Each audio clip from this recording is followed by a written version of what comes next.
You know what, Jamie? Let's pop off right now. We got to get started. We got to go. Let's go. Let's go. Let's get the people in the chat.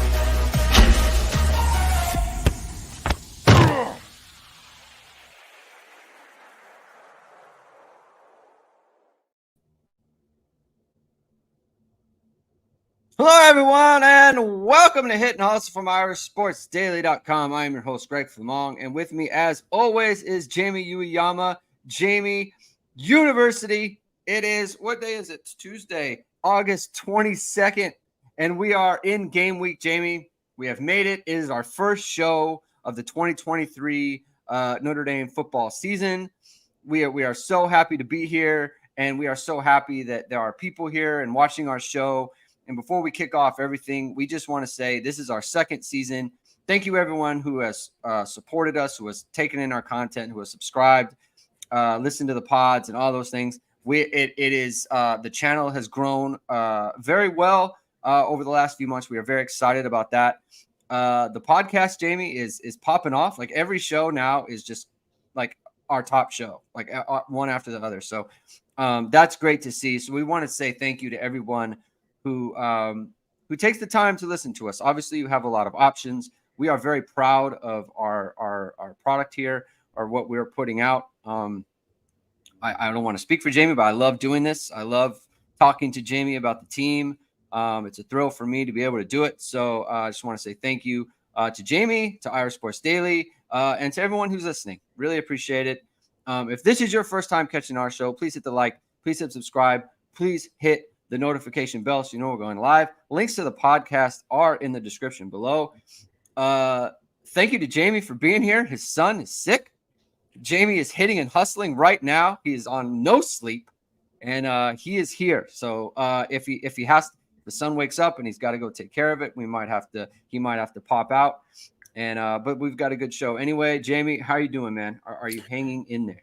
It's game week, baby. I got to be ready. I got to be ready to go. So if I got yeah, like you said, if I got to step out, I'll step out. No fun when your kid's on no sleep and you're on no sleep as well. But that's what it is. We spend all off season talking ball and getting ready for it, and now we're gonna get actual ball. So I'm excited. I'm excited for season 2 for Hit and Hustle.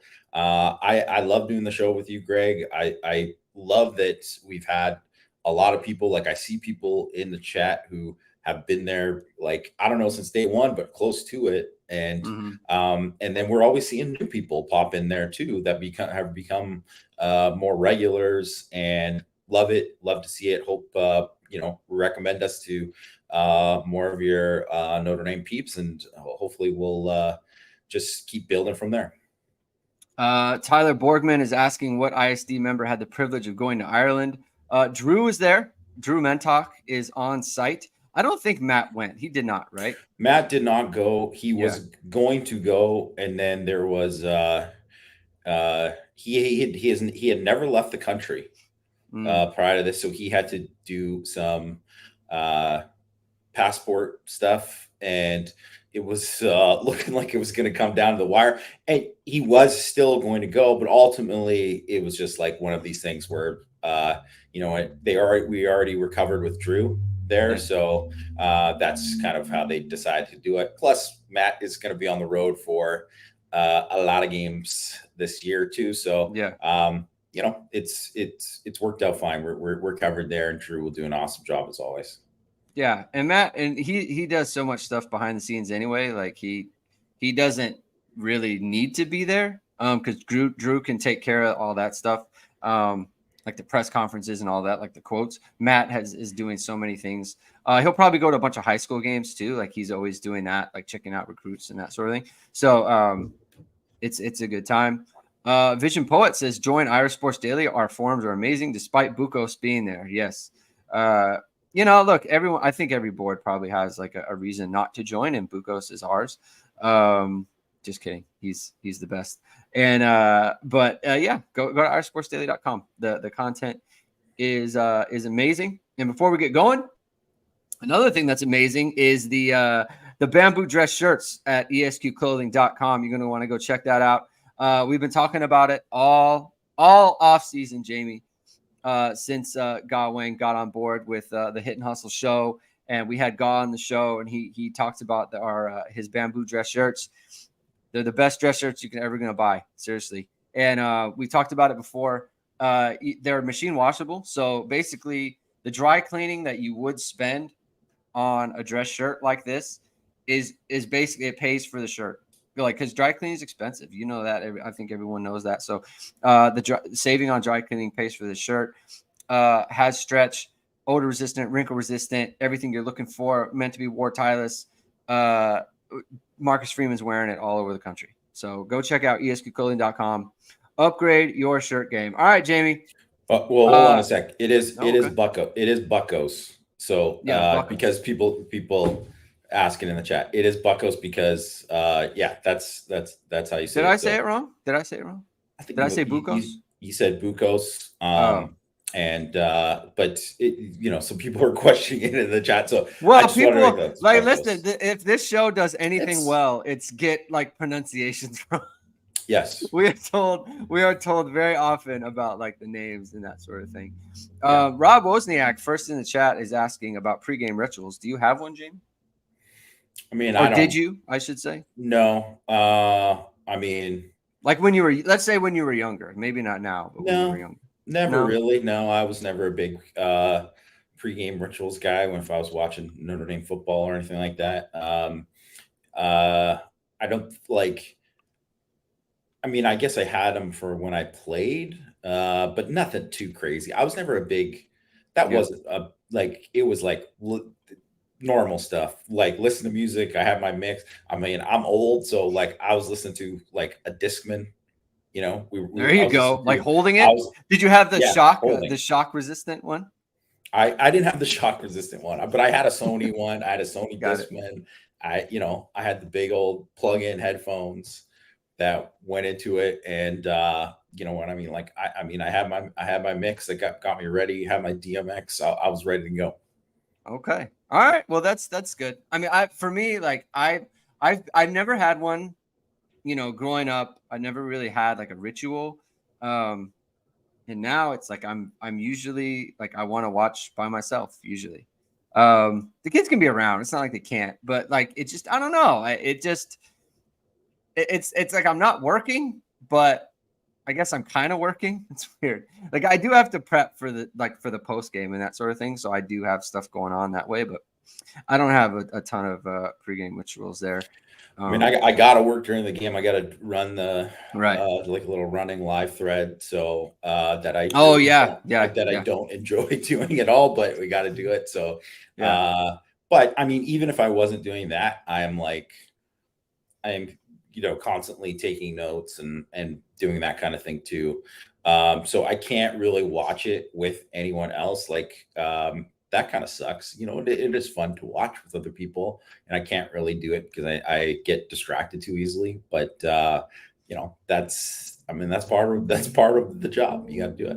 Yeah, and plus that leads to like questions that I don't like, and then that leads to me being like maybe in a bad mood because if they're not playing well, then you don't want that. No one wants that. So yeah, it's always a good time for that stuff. Okay. Let's preview the season, Jamie. We've got a lot of stuff. I made some slides, Jamie, because I wasn't sure if you were here, and if it's just going to be me, I need to keep myself on track and keep my train of thought in the right spot. So I use the slides. We're going to use them now. So before we get going, so the preseason rankings, we'll just talk about that. So in the AP, our Notre Dame is 13th.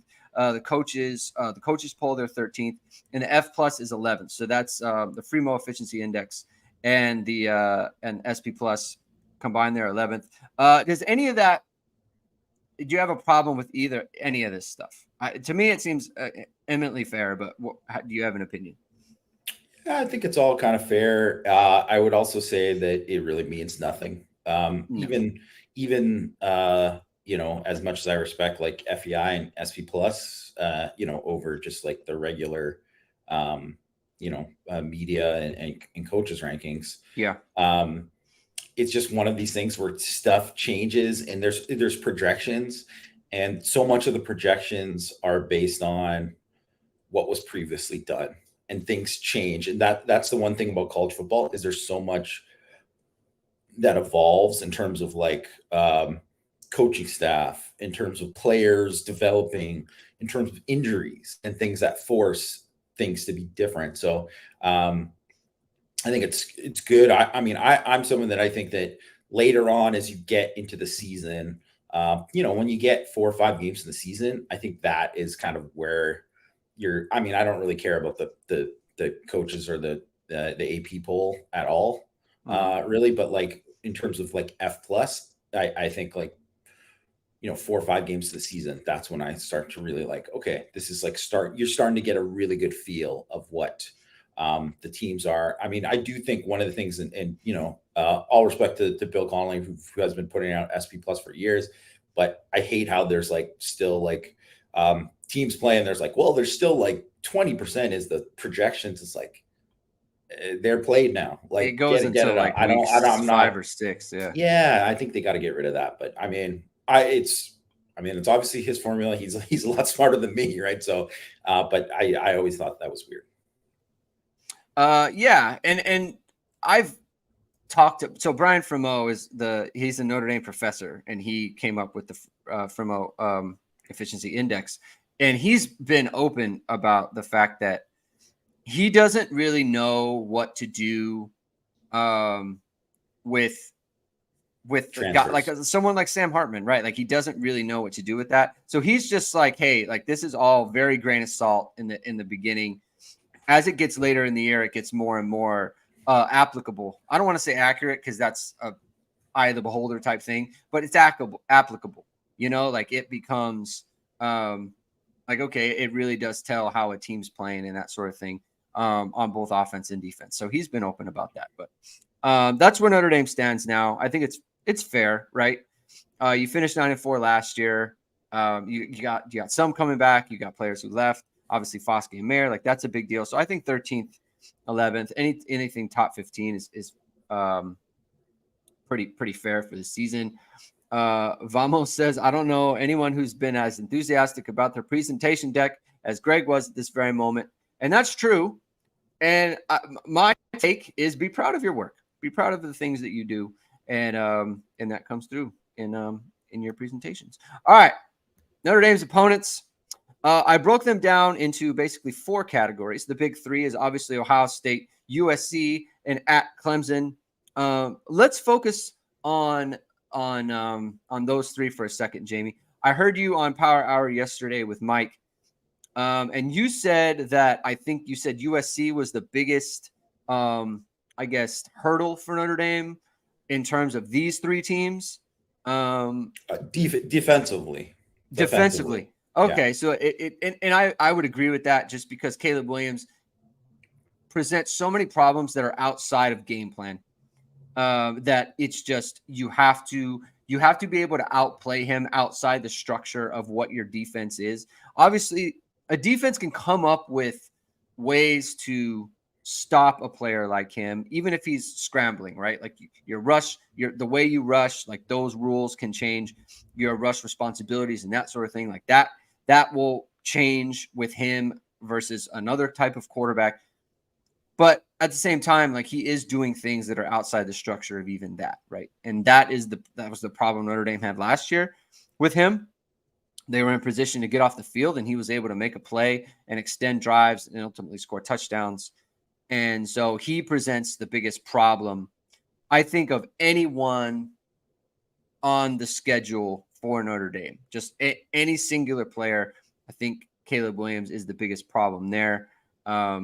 Would you agree with that? And then how do you view, the big 3 in terms of the Notre Dame schedule this year? Well, I think, first of all, those guys it's clear they're the yes. tier above everyone else. So that's absolutely right.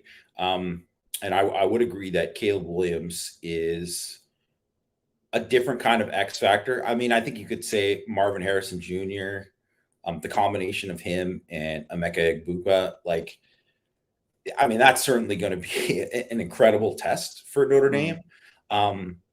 But I think there's more questions overall about Ohio State's offense And when you add in Caleb Williams, and like you said, him making the plays outside of like the improv plays, the plays outside of the framework of the call, where he's just escaping and buying a time. And then, like, I don't care how good your corners are, no one can cover for 7-8 seconds, right? Right. Like, it's just, it's too hard, right?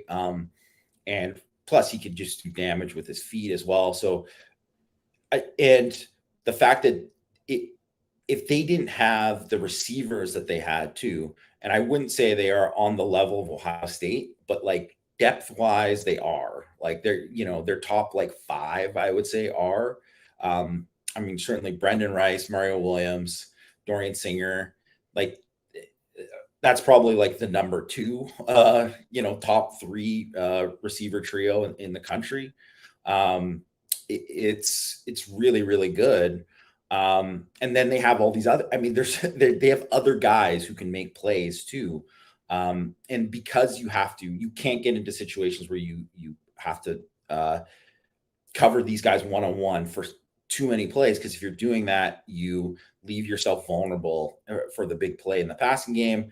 And then doing that means you have to be able to stop the run with less bodies. And that's really going to be the key to the game. That was, other than Caleb Williams doing Caleb Williams things, that was the primary reason why they lost that game. They couldn't stop the run, right? They couldn't stop the run. They couldn't stop the run with that few bodies. They have to be able to, they didn't get dominated up front. I know the numbers will say that. The film didn't indicate that they got dominated up front, but they didn't win enough. And you have to win enough, and you have to tackle well, and you have to do all these things. So that's going to be the big key in that game. I mean, certainly, and then with them too, it's how good is their defense? Because if their defense goes from, I mean, their defense was terrible last year. I mean, Drew Pine was putting up like godlike numbers against it, and a bunch of other quarterbacks were too. Like, it was like the end of the third quarter. You didn't have an incompletion. Yeah. There, really was only the turnovers that could save them. So I think really for them, the big questions for them is, is their defense, can their defense get to average? Because if their defense becomes average, they become a much tougher team. And that's really like where it comes in with these transfers, right? If Bear Alexander and Anthony Lucas are dudes, then that changes their whole dynamic of what their defense is really, right? Because I think they're really depth-wise, they're a long ways away from being a championship caliber defense. And I would say even for like top end wise, they don't have enough top end guys, but they can outscore so many teams, and that's what makes them so tough. Ohio State, it's funny because you just think about those receivers, and they got the great backs too, Travion Henderson and Ryan Williams. But they're replacing the two tackles. There's questions there. Like, I don't know if people realize how good Paris Johnson and DeJuan Jones were. Like, they made Isaiah Foskey like a nothing in that matchup last year. Losing those guys, how good the replacements are, I think there's definitely questions there.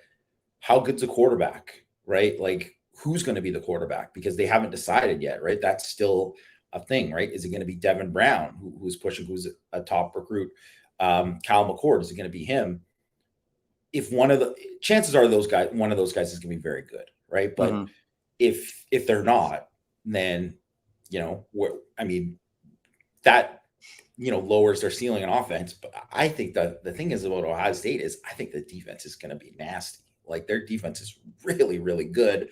Yeah. They've just recruited at such a high level that the defensive line, there's like zero excuse for them to not have a top 3 defensive line in the country. They have like multiple guys who have a chance to be first round picks next year. They got Tommy Eichenberg returning, who's going to be a Butkus Award candidate. They have a ton of athletes at linebacker. I mean, Sonny Styles, Greg, you saw that picture of him earlier. He's got like he's Kyle Hamilton hype. That's what it is. Yeah.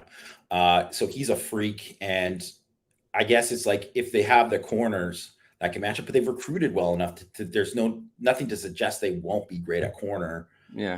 And they just have they've just recruited so well, that and Jim Knowles is a good coordinator. So that defense, like they moved up to like a top 15 defense last year. Like they could be top 5 good this year. So Yeah.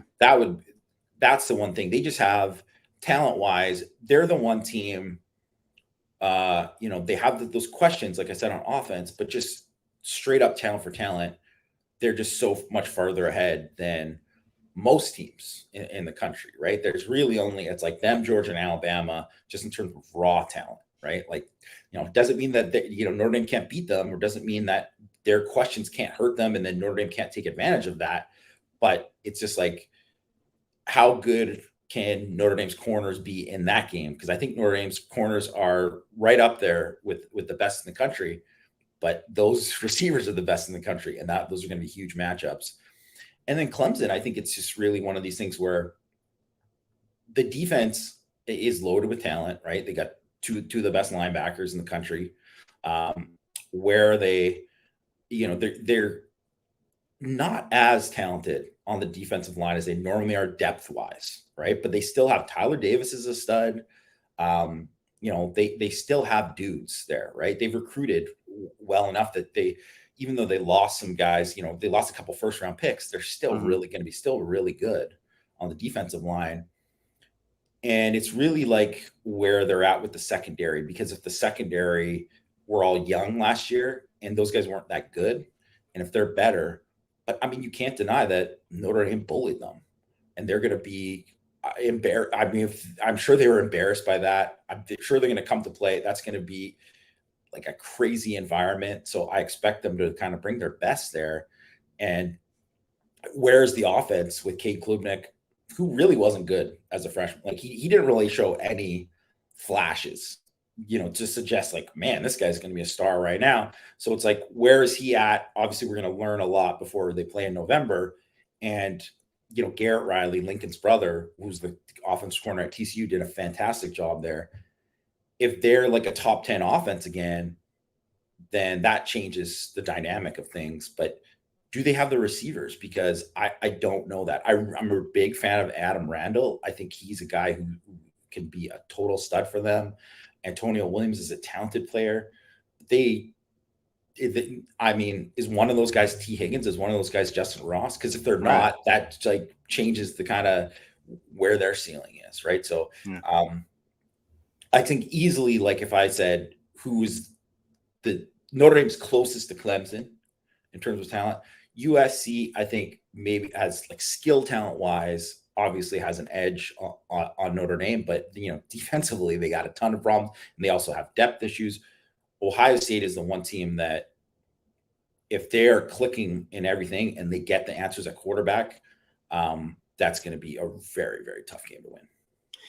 Yeah, and I think that people, Notre Dame gave Ohio State problems. Yes, they did a great job in that game, and like there's no other way to say it. Like for all of Al Golden got a ton of criticism for what happened against USC. I think you look at the main difference between that game and the USC game and the Ohio State game. Cam Hart didn't play, or Tariq Bracy. Those are obviously huge losses, right? But the other part is, again, to the point, it's like so much was Caleb Williams making plays and putting Notre Dame into vulnerable positions defensively, where CJ Stroud is not that kind of quarterback. He's not. Like, he's going to work within the framework of what the play is. And he was able to improvise a couple times and make plays in the fourth quarter. And that's ultimately when they went and extended the lead and won the game. But prior to that, the plan, Notre Dame's plan defensively was sound, and it worked. And they had held Ohio State to 10 points or 7 points late in the third, and obviously you'll take that again. And Devin Brown and the other quarterback, his name is escaping me right now, Kyle McCord. Like they're not the dynamic types, right? Like they do want to stand back there.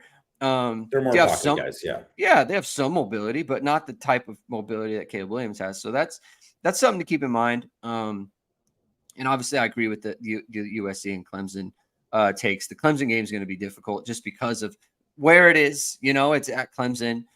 There's going to be a huge payback factor, a pride factor for them. So that there's going to be a lot there. Next is I put the swing 3 at Duke, at Louisville, at NC State.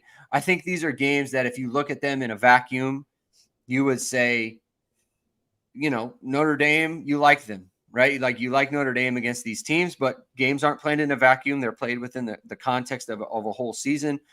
NC State is the first game that is, Notre Dame's first big test, I guess you would say. And I think that gives Notre Dame a big kind of advantage there with NC State. This is, kind of a game that they can gear towards a little bit. They can look at first away game. The Duke game has been brought up in the chat about just like where it lands as far as it's right after the Ohio State game. There was Notre Dame had a letdown last year against Marshall. Although I don't know if I call it a letdown as much as like they just weren't ready to play well, coming off of Ohio State. And Marshall's defense was legit.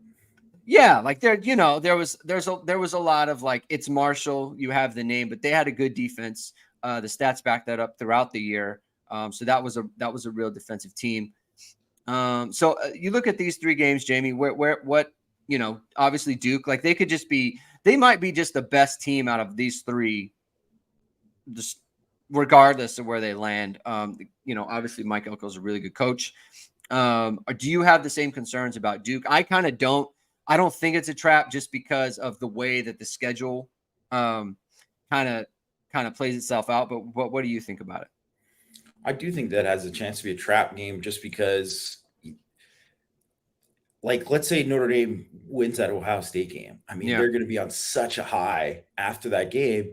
And then when is that Duke game? Like, is that a noon kick? Because I always think, you're going to go on the road the next week on a noon kick.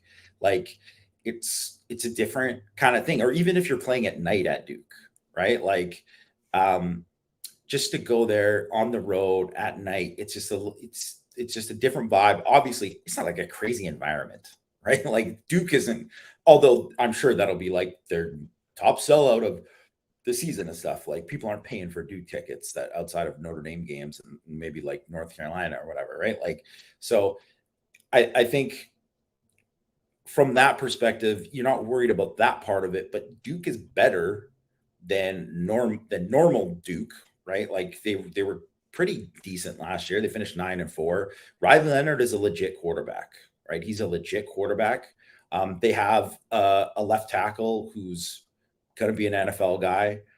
Very, very good, very, very good player. He's probably one of the top 5 tackles in the country. Everybody comes back on their team. And I wouldn't even say they have a ton of NFL talent overall, but just when everybody comes back in a situation when you have a good coach, like it's not going to be an easy game, right? Mm-hmm. So it's just one of those things where if you're beat up, if you're maybe emotionally exhausted, that could be that part of it is tough.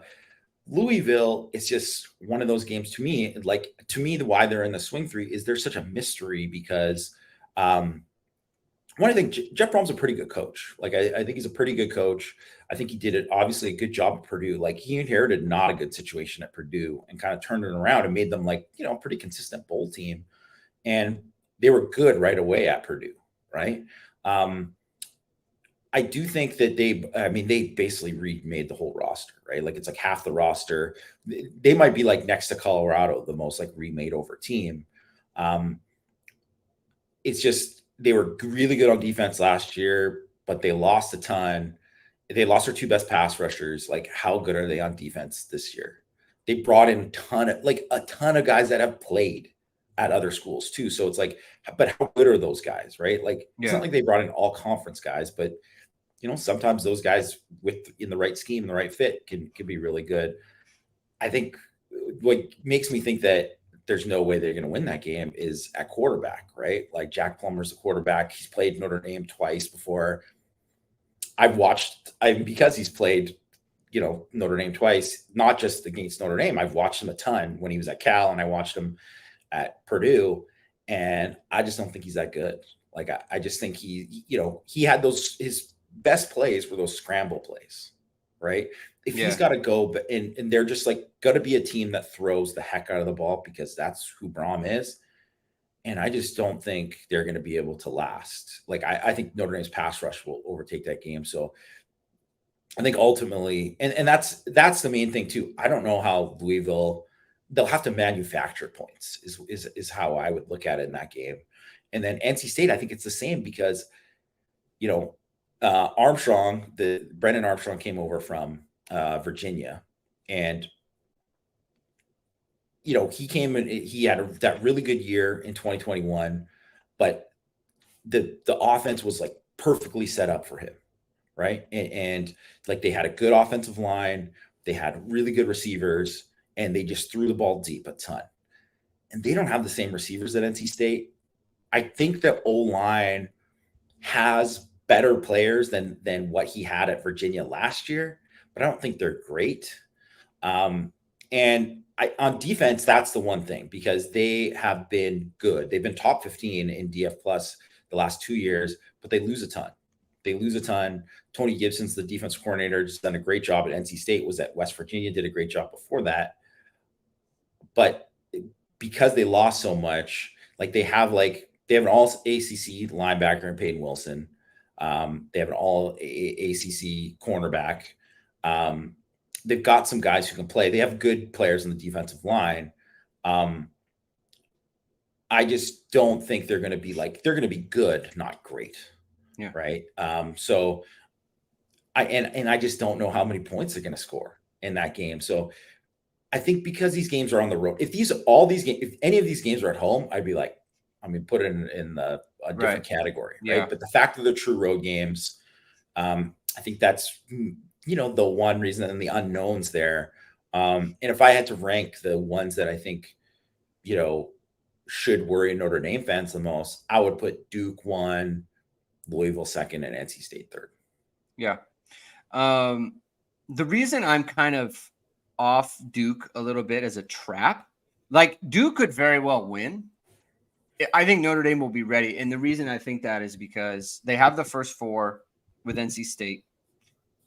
And then for the team, it's very easy to be like, okay, we have Ohio State, then Duke, and it's very easy for Freeman to say like, hey, this isn't a 1-game thing. Like we have a 2-game stretch here where they know ahead of time, like, hey, we can't get too high no matter what, too high, too low, no matter what. Like we do have this tough game coming up. It's easier to do that instead of you have like 2 tough games heading it. Like the second game is Ohio State. And then you think, okay, like we can kind of like take a breath against Duke. I think it's easier for them. I think Duke is still like a quality team, and they could give Notre Dame problems regardless. I just think Duke's going to have to play well in that game. They can't just, Notre Dame's not going to go and lay. I guess is the way that I see that. Duke has to play great, and Notre Dame has to play like average to bad. Yeah. But that can happen, right? So that's why it totally could. Because let's be honest. You would say if in most of these games, if like Notre Dame plays their best, they're going to win most of them, right? Yeah. And I would say even, those big 3, like, because if Ohio State can't play bad and beat Notre Dame, that's not going to happen, right? Like, I know they're more talented on paper, but they can't play bad and beat Notre Dame at Notre Dame on the road at Notre Dame. No, that won't happen. Yeah. And just so people understand in the chat, I'm starring some of your questions. Some of them are kind of off topic for what we're talking about right now. So when they get on topic, I'll bring them up. So I see your questions in the chat. I'll get to them later. The OU 2 is Pitt, basically. A with Narduzzi, B with Phil Dracovic. He gets another chance to, I guess his 3rd chance to try to beat Notre Dame. It's like, okay, it's getting kind of old. And the Narduzzi thing is always going to be a Narduzzi thing. He doesn't like Notre Dame. And then Wake Forest with Sam Hartman's former team. So I don't know. I don't really. don't really have a concern about either of these two games. I don't think the Pitt thing. I don't think Djokovic is good at football. Relative to like other good players, like other good quarterbacks. I don't know. I think whatever his tools are, he played Notre Dame once. That didn't go very well. He was 18 of 40. He tried to throw 4 picks. One of them, which was a walk-in pick 6 that Kyle Hamilton gifted, dropped for him. And I don't know. I don't see him being a huge difference maker. And Wake Forest, it's they're in transition a little bit with the quarterback. And, at the end of the year, that's one thing. And like, it would be very, like I could see NBC having this great Wake Forest ruining Sam Hartman's thing, seniors, final home game, and all that other stuff. Oh my God. I could totally see that. Oh God.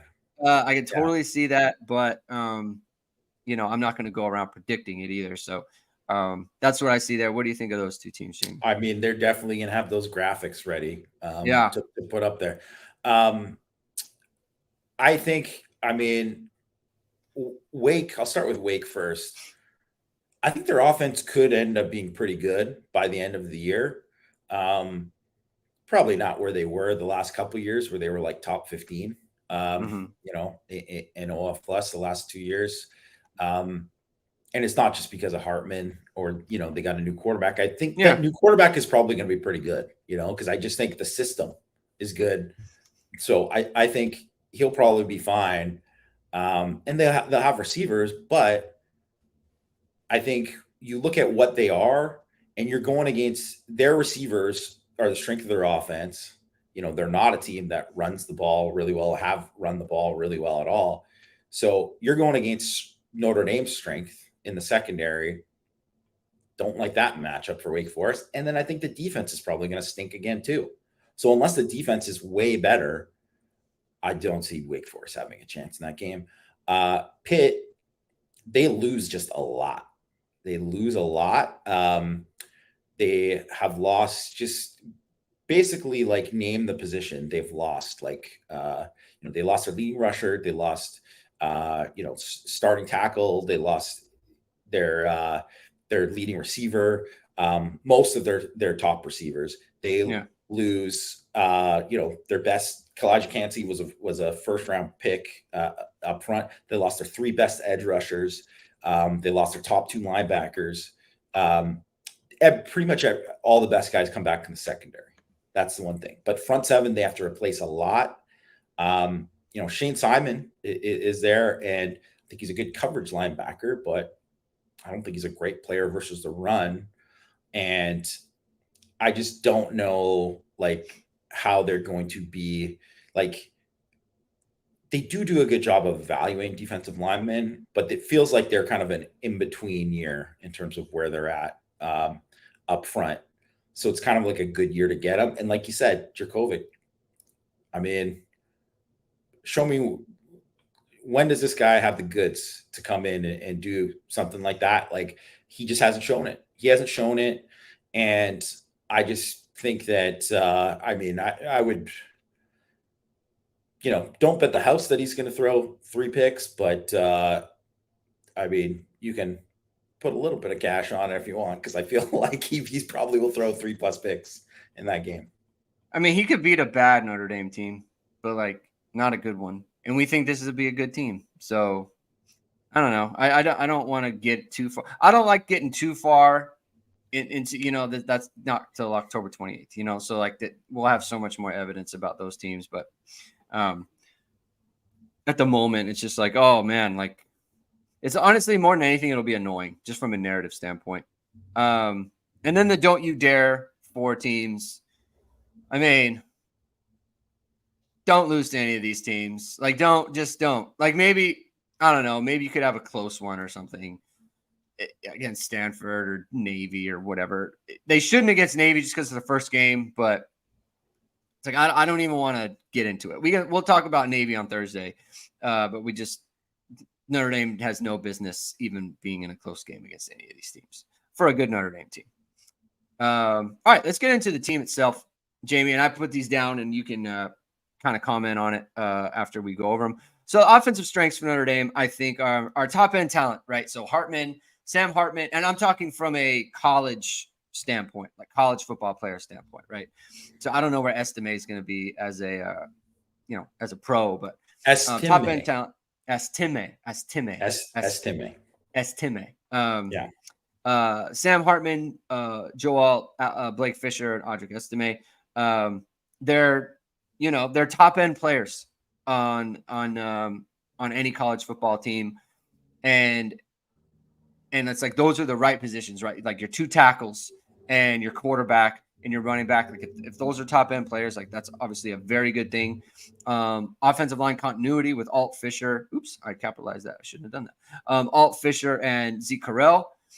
I think the center being back is like a huge thing for any offensive line, especially when you have two new guards next to him. That's a huge thing. Like just that continuity. He's played a bunch of games. He started a bunch of games. That's going to be good for Notre Dame. Running back depth. They have the top end back in Estime, and then they go 5 deep. I honestly, I think it sounds to me like they would be very comfortable playing Payne, Ford, Price, and Love a little bit. Like I think they could play Jeremiah Love and feel comfortable with that. I don't know about like getting him 20 carries or anything like that, or like 15, but I think they put him in the game and they feel good about what they would get out of him. And then tight end versatility. I think Notre Dame's had tight ends where you think, okay, like this guy is just an inline guy. This guy's the flex out or whatever. I think that when you have Stays, Evans, and then Raritan when he comes back, and even Cooper Flanagan a little bit, I think all those guys are all dangerous as receivers. And obviously some of them, like I think Mitchell Evans will be the best blocker out of all of them. But I think Holden Stays, given his size and given his length and all those things, and Eli Raritan as well, he was inline blocker last year. I think they all can be very good in the run game. And so I think that's a big plus for any offense. What do you think about those things, Jamie? I think that's all spot on. I agree with all of those. And we didn't talk about this before. We very much did. So, I mean, I guess we have talked all season about the team, but we have. But yeah, I agree with all of those. Those would. I mean, I don't even know if I really need to expand on too much there, because I really think that is the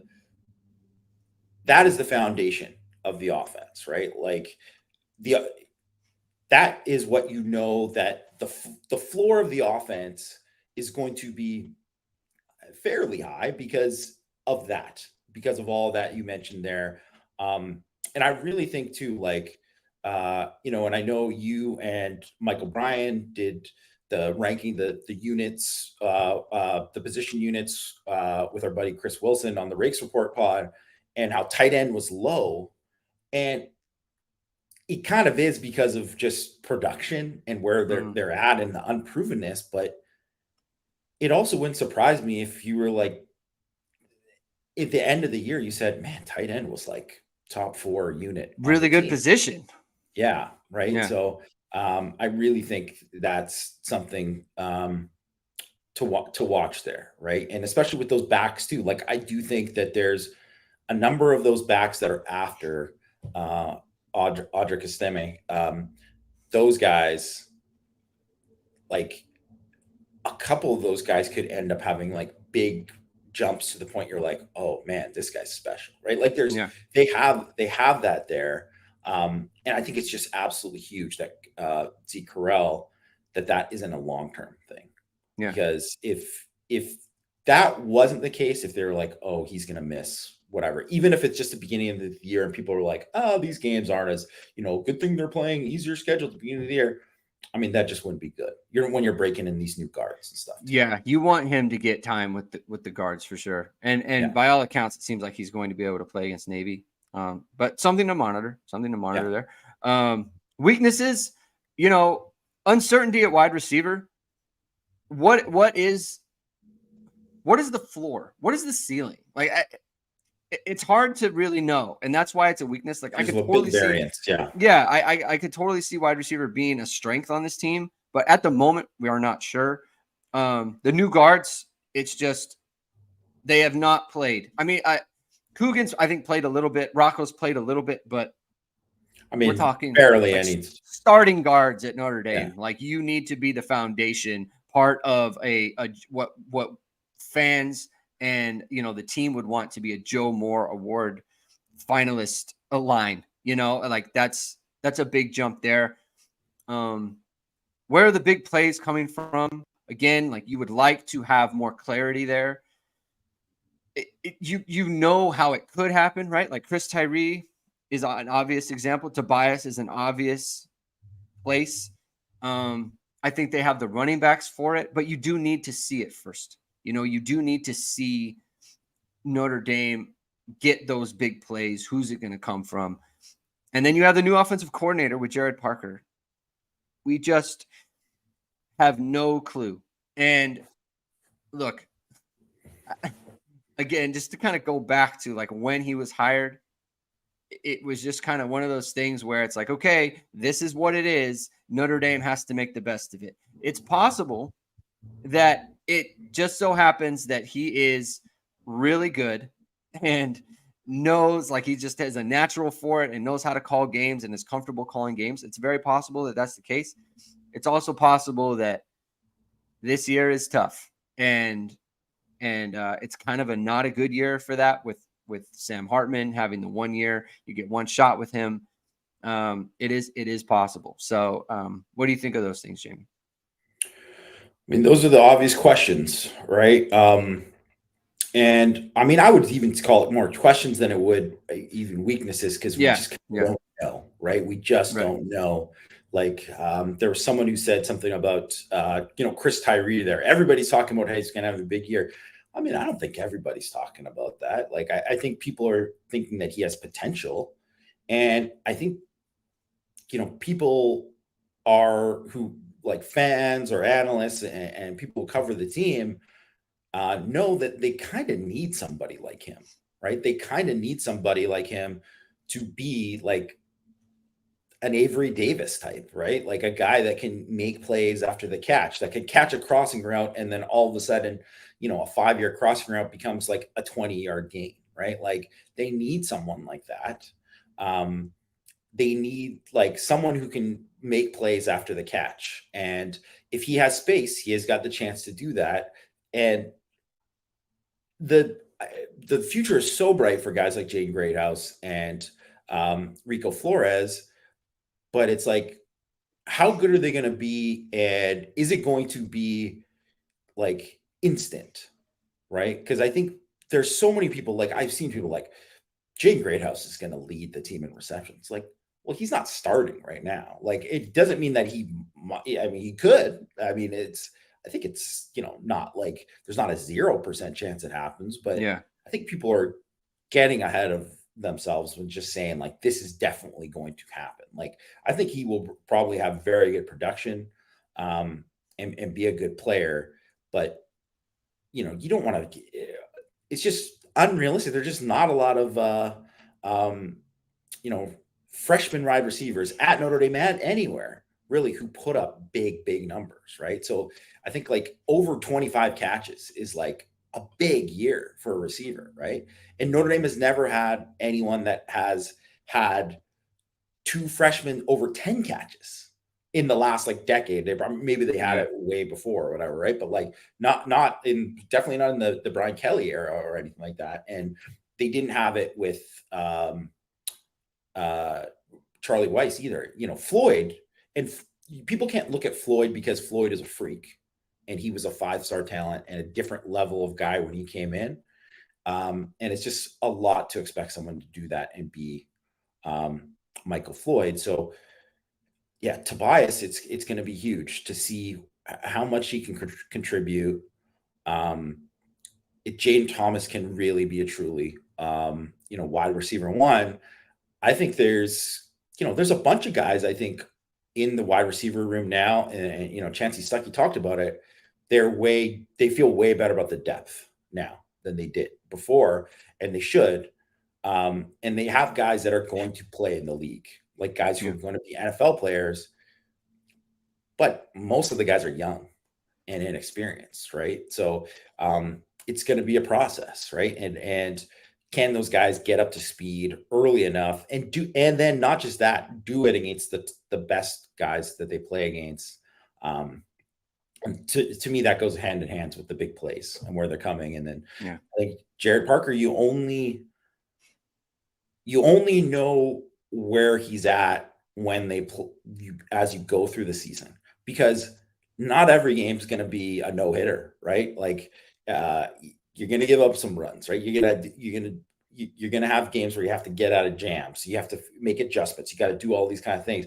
And that's just something that you have to see and you have to learn with Parker and see where they're at there. Yeah. And, to Matt's point, so Matt Boer said, everyone's talking about Tyree having an amazing season. He doesn't see it, not even close. I hope I'm wrong. I think where that comes from, at least for me, is like the kind of post touchdown we saw against Purdue in 2021 that kind of blew that game open. Where is the evidence that Tyree can do that? Like, where is it?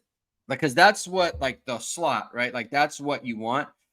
And, I could see it from a skill set standpoint, but making that catch, making that play, like, it's just, we haven't seen like video of it. There hasn't been any of that. So that's why I kind of understand, Matt's point of view on Tyree, like getting him in space, having him work underneath routes. I can absolutely see that. That's very easy to picture.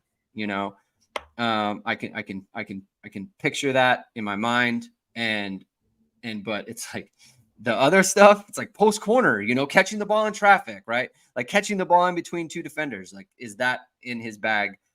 Not really sure.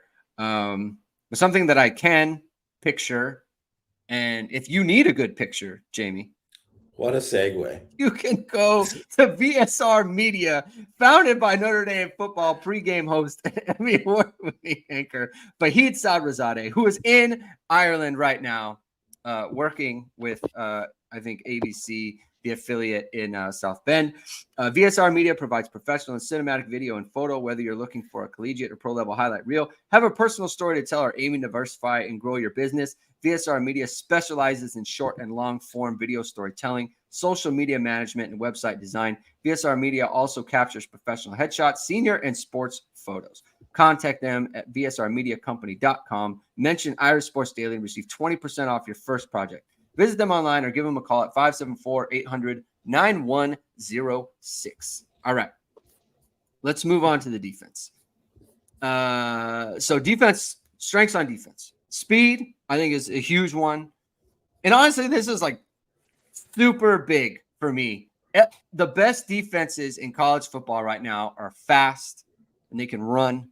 And I think Notre Dame has that, and that's very important. The secondary, I think that they're 5 deep at corner right now. I think, honestly, I think the fact that they are so deep and good at corner, I think that really helps the safeties. I think there's a complementary piece to that. I think the experience at linebacker is overrated. Underrated. I think it's underrated as a factor on this team. I think it's needed. I think it helps. I think that a thing that we're going to be talking about is, wow, like what a bounce back for Marist and Kaiser. And I don't want to say bounce back for Bertrand because he was fine last year, but I think people feel like it isn't. And I think the depth, they have a lot of depth on the D line. I think linebacker has a lot of depth at corner, and not a ton of depth at safety, but they've got a lot of guys. They've got 4 guys who've played a ton of football. What do you think there, Jamie? I think, I would say that speed, definitely a cornerback, and just all these things that you mentioned are the kind of things that I think were really evident in camp. And probably was the most impressive thing that I've seen from a Notre Dame defense in a camp, like just overall, like, or where I was surprised by it, because it wasn't like I went into the 2018 season. I was like, I knew they were going to be good, like they had so much returning that it was just like, it was the big question heading into that camp was like, okay, well, how's is Aloy Gilman? Now we're going to get to see a lot of Aloy Gilman. And it's like, was Aloy Gilman going to be really good? And it's like, oh yeah, it turns out he is, right? Like, Yeah. That's the kind of thing that was the questions there. Or like, could Jalen Elliott, like, he's played a lot, but was he going to get better? I mean, there's a perfect example of like experience of, I mean, what a jump he made from his sophomore to his junior year. Right. So I think, but that defense too, I think with top end wise, just veteran wise, was set up better than this defense. But just the depth of the defense and the young guys, and I think this number of ascending players that I think are going to get better during the season. Like, you look at the depth chart that they released. Nothing surprising on there. Nothing surprising on there at all, based on what we saw and what we heard about the defense during camp. But just the number of first and second year players that are there, and they're not. It's not just because it's like, this is like a desperation thing. It's like, no, those guys are good. Like, they're good. Like, they're going to be very, very good players. It's just a question of like, when are they going to get to that point?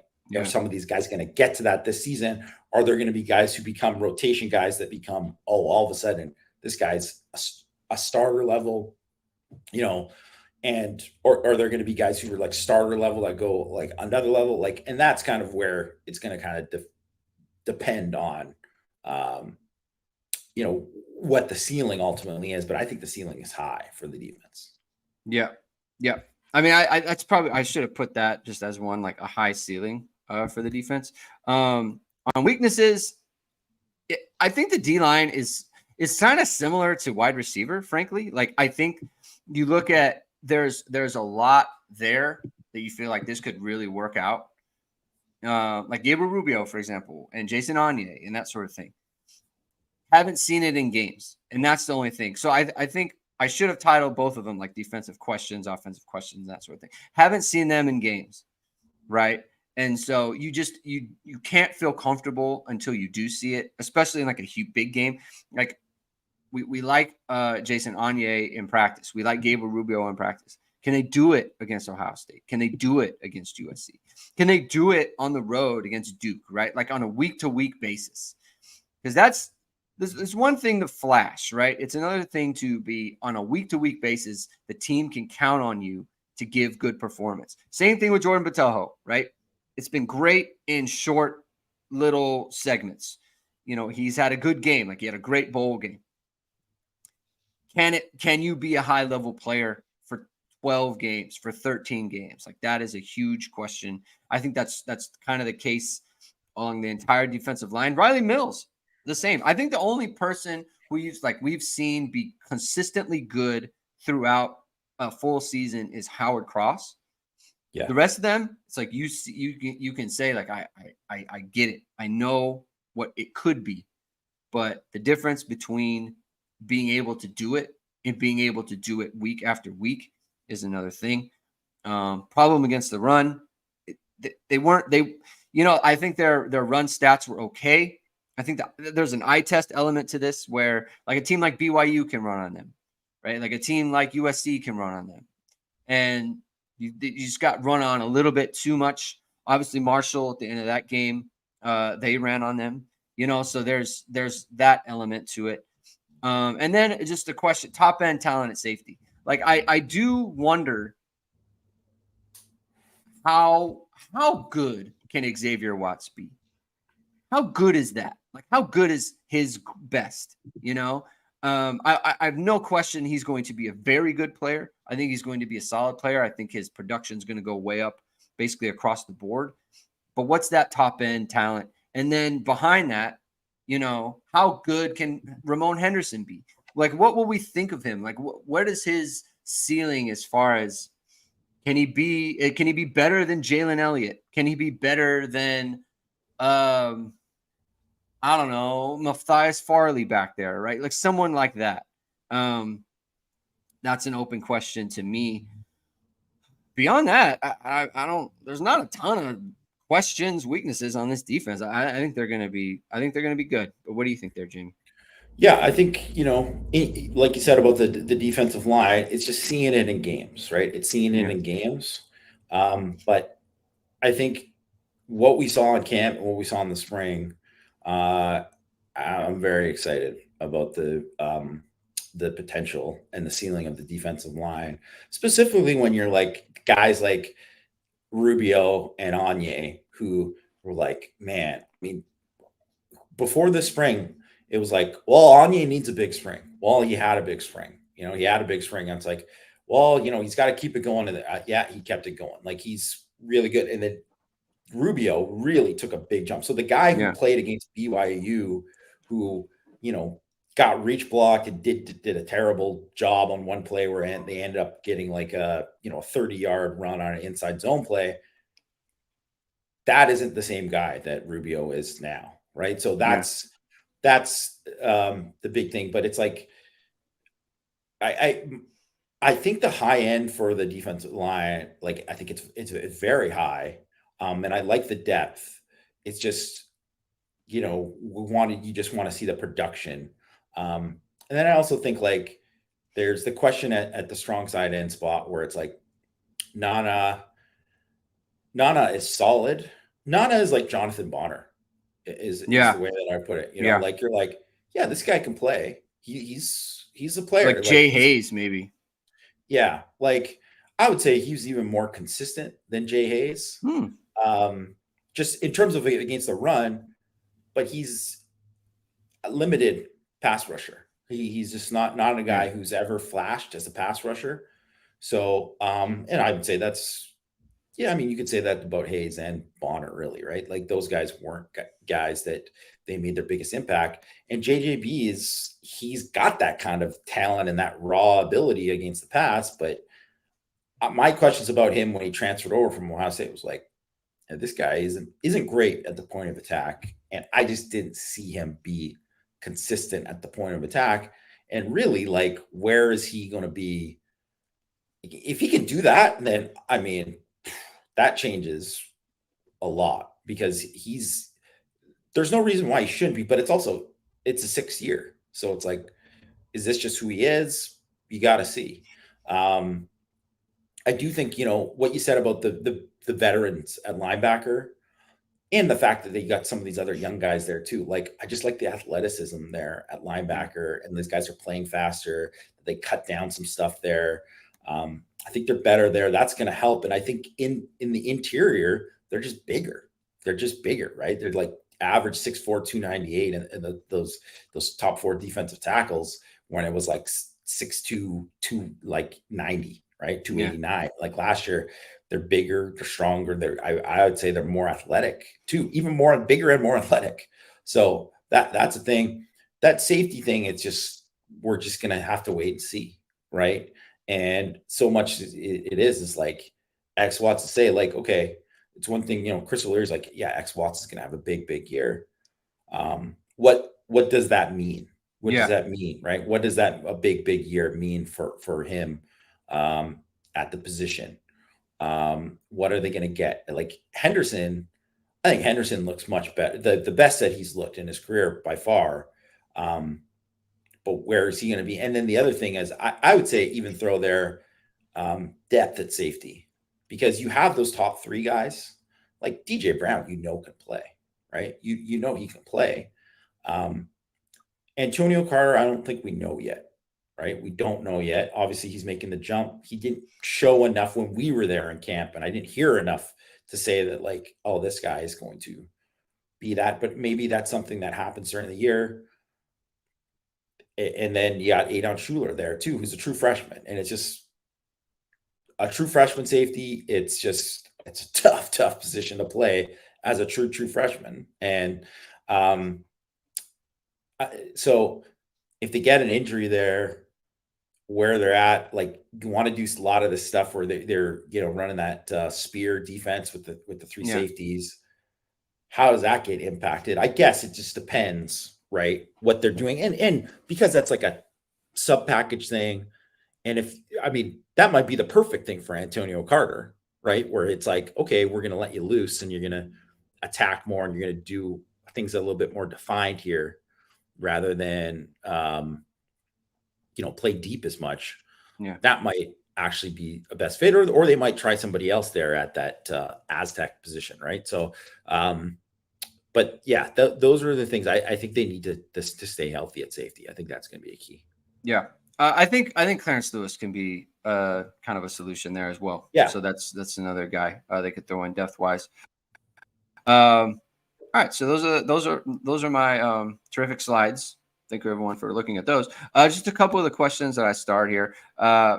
Mike in Oklahoma is saying big picture, big things. We need to get a quarterback two in the game during the first 4. The window is there. It will help us for the year. It will also mean we are winning big and are legit. I think the last part of that is the key to that comment. It's like, I don't know how much it helps, but it's indicative of the fact that you're a good team and you're blowing a team out. And you can get backups in, right?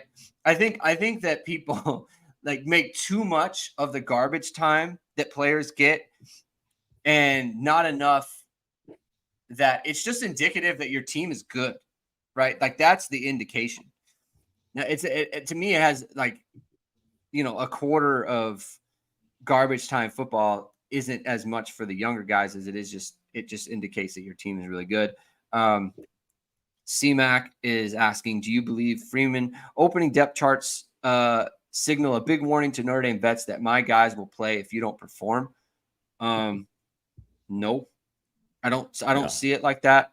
I think it's more of like, if you perform, then you will play. That's what it is. Like that's like nobody, the one thing that will really hurt your morale and just like the team and their belief in you as a leader and all that is if you have good practices and you do well in practices and then it doesn't lead to you getting on the field. That is the worst thing. So it's like, hey, if you're going to ask me to perform in practice and I do, then you need to go ahead and do that. All right, Jamie, I think we'll leave it there. I think that was a good show. You made it. Thank you to your son for sleeping through. I hope he feels better soon, Jamie. We'll be back on Thursday for a Navy preview. We're going to be doing a Navy preview, and then you'll catch us right after the game on Saturday. We'll be doing our post game show, and then you'll catch me on Sunday for the morning after recap. So thank you everyone for tuning in. CFBR. I'll get to the Twitter question. I promise. It's not like it's time sensitive. So we'll get to that later. Thank you everyone for tuning in. If you like what you heard, hit the like, hit subscribe, hit the notification bell so you know we're going live. Links to the podcast are in the description below. Have a good week, everybody, or have a good rest of the day, and we will talk to you on Thursday.